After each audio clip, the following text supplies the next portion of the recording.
እስካሁን ከሚመጡልኝ እህቶቼ ታሪክና ሀሳባቸውን ሸር ከምደራረጋቸው ለኔ ለትከሻ የከበደኝ ነገር አንዱ ልንገራችሁ።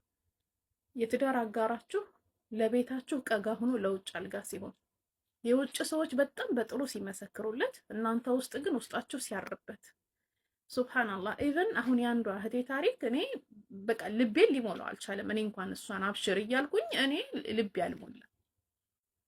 ቤተሰቦቿ ለሷን ባላንጣን የሆኑት ይሄን የመሰለ ባለ እግርሽ እስኪነቃ ሂደሽ አታገኝም፣ ይሄን የመሰለ ተብሎ የሚመሰከርለት ሰው እቤት ሚስቱን ቼክ አያደርጋትም። ከእነሃማ መውጁዳ ምንም አይነት ቫልዩ እንደሌላት ምንም ከእነሃማ መውጁዳ በቃ የለችም፣ ቤት ውስጥ የለችም። አይደል ነው። በእንደዚህ አይነት መርሐል ላይ ስትሄዱ እንዴት ነው የምታልፉት? እናንተም ከልምዳችሁ አካፍሉን። አይኪድ በህይወታችን በሁላችንም ህይወት በሚል ደረጃ አሉ እንደዚህ አይነት ሰዎች። ሰዋን በጓደኛም ሊሆን ይችላል፣ በስራ ባልደረባም ሊሆን በትዳርም አጋር ምናምን።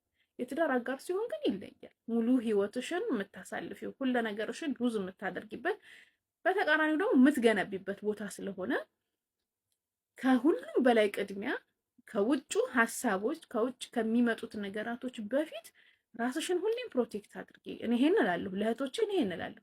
ሁሌም ራሳችሁን ፕሮቴክት አድርጉ። የሆነ የህይወት መስመር ውስጥ ገብታችሁ ህይወት ልትጀምሩ ትችላላችሁ፣ ግን ራሳችሁን ቢውልድ አድርጉት። በቃ ስነልቦናችሁም እንዳይጎዳ፣ ሀሳቢያችሁ እንዳይጎዳ፣ ማንነታችሁ እንዳይሸረሸር ራሳችሁ ላይ በጥብቅ መስራት አለባችሁ። ሁሌ እንደሚለው ሰው አይቀመስም።